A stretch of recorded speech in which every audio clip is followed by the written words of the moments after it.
Assalamualaikum warahmatullahi wabarakatuh.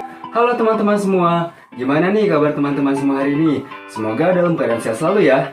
Sebelumnya perkenalkan nama saya Deden Dinar Mustikari Putra, siswa kelas 12 SMA Negeri 1 Cibung Bulang.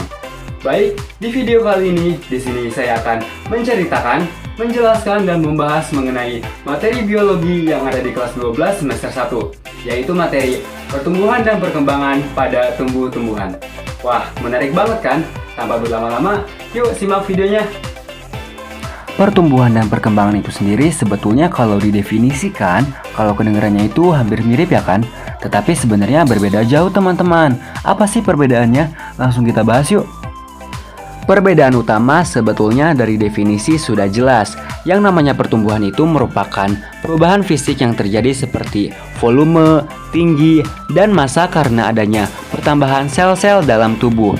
Dan proses ini ternyata bersifat kuantitatif.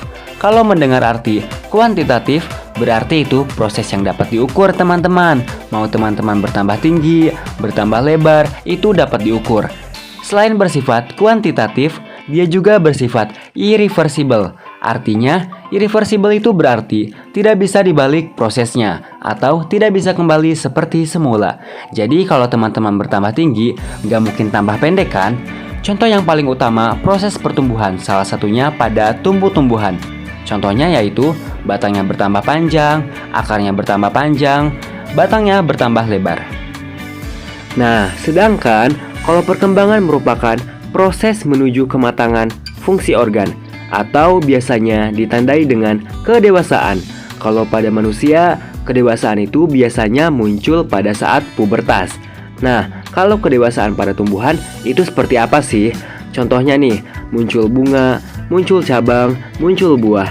Yang pasti biar mudah, setiap ada organ yang muncul dan itu baru, itu berarti perkembangan. Dan proses ini kebalikan dari sifat kuantitatif teman-teman, yaitu bersifat kualitatif. Berarti itu proses yang tidak dapat diukur.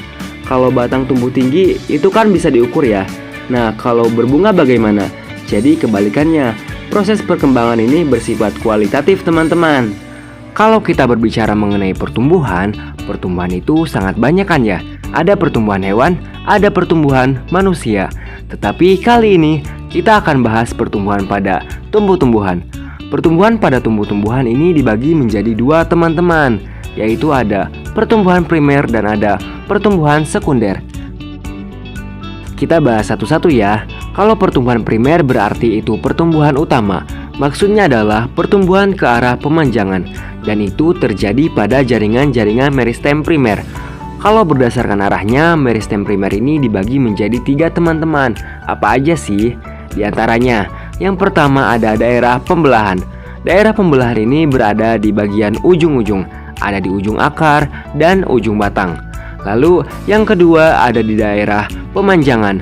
Daerah pemanjangan ini terletak setelah daerah pembelahan. Di daerah ini, sel akan mengalami pemanjangan dan pembesaran.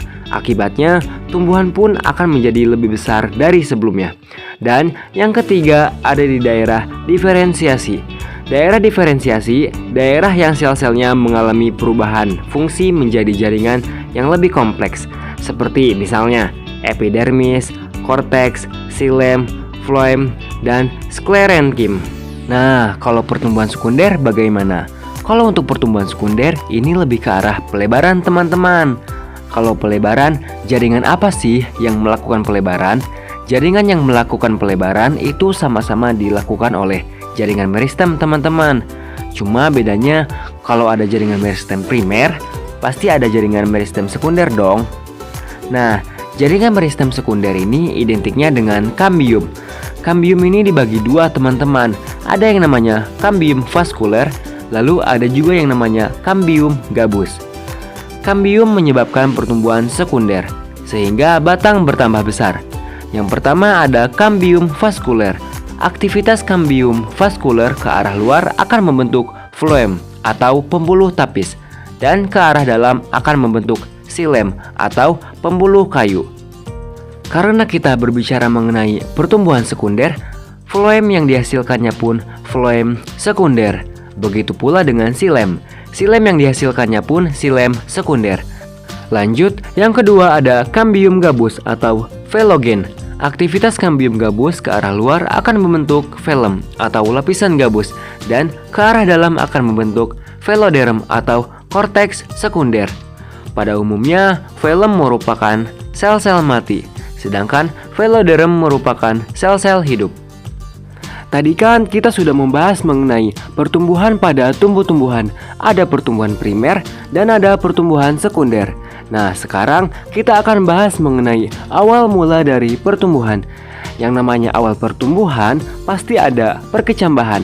Maka dari itu, sekarang kita akan bahas perkecambahannya. Apa sih perkecambahan itu? Secara definisi, perkecambahan merupakan tahap awal perkembangan suatu tumbuhan, khususnya tumbuhan berbiji. Ia akan berkembang menjadi tumbuhan muda. Nah, tumbuhan muda inilah yang dikenal sebagai kecambah. Itu tadi merupakan pengertian atau definisi dari perkecambahan. Sekarang kita akan bahas mengenai ada dua jenis macam perkecambahan. Ada yang disebut namanya hipogeal, ada yang namanya epigeal. Dari kata-katanya, hipo itu berarti di bawah, kalau epi artinya di atas. Kita bahas satu-satu ya, dimulai dari tipe hipogeal. Apa sih tipe hipogeal itu? Hipogeal merupakan perkecambahan yang dimana kotiledon tidak terangkat ke atas permukaan tanah atau tetap berada di bawah, umumnya pada tanaman monokotil, contohnya pada kacang kapri dan biji jagung. Selanjutnya ada tipe epigeal. Apa sih tipe epigeal itu? Epigeal merupakan perkecambahan yang dimana kotiledon terangkat ke atas tanah, umumnya pada tanaman dikotil, contohnya pada kacang hijau. Dan ini merupakan gambar perkecambahan tipe hipogeal, di mana kotiledon tidak terangkat ke atas permukaan tanah atau tetap berada di bawah. Sedangkan ini adalah gambar perkecambahan tipe epigeal, di mana kotiledon terangkat ke atas permukaan tanah. Tadi kan sempat disebutkan ya, ada yang namanya tanaman dikotil dan ada yang namanya tanaman monokotil. Kita bahas sedikit ya mengenai perbedaan pada tanaman dikotil dan monokotil. Ciri-ciri tanaman dikotil. Yang pertama, mempunyai biji berkeping dua. Yang kedua, membelah saat berkecambah. Yang ketiga, memiliki akar tunggang.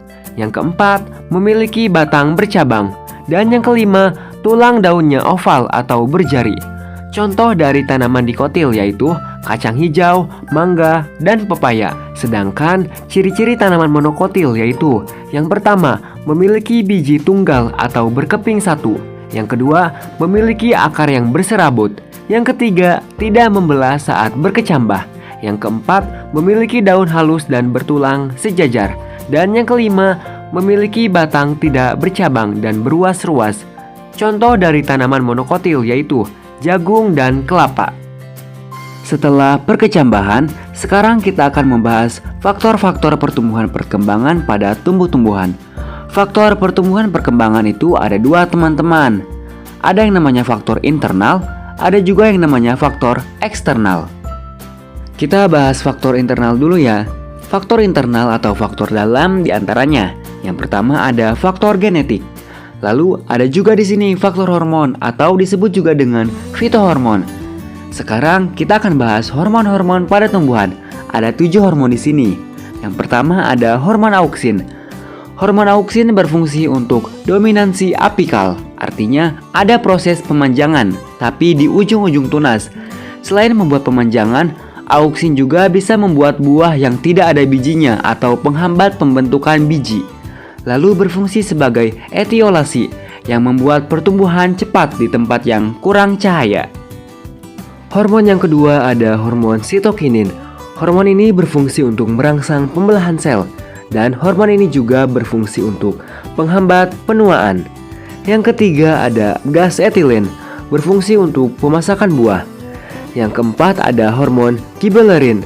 Hormon ini berfungsi untuk pertumbuhan secara umum, seperti batang, akar, daun, dan tunas. Yang kelima ada asam traumalin, yang berfungsi untuk penutupan luka atau regenerasi sel. Yang keenam ada asam absisat, yang berfungsi untuk penghambat pertumbuhan di kondisi tertentu. Contohnya, dalam kondisi panas, kurang air, ia akan mengeluarkan hormon asam absisat.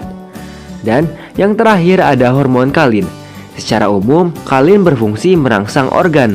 Contohnya, merangsang daun atau kita sebut dengan filokalin, merangsang batang atau kita sebut kaulokalin. Yang terakhir, kita akan bahas mengenai faktor eksternal atau faktor luar. Di antaranya, yang pertama ada nutrisi. Jika kebutuhan nutrisi tidak tercukupi, tumbuhan akan mengalami defisiensi yang mengakibatkan terganggunya proses pertumbuhan dan perkembangan. Yang kedua ada cahaya, yang berfungsi untuk membantu proses fotosintesis.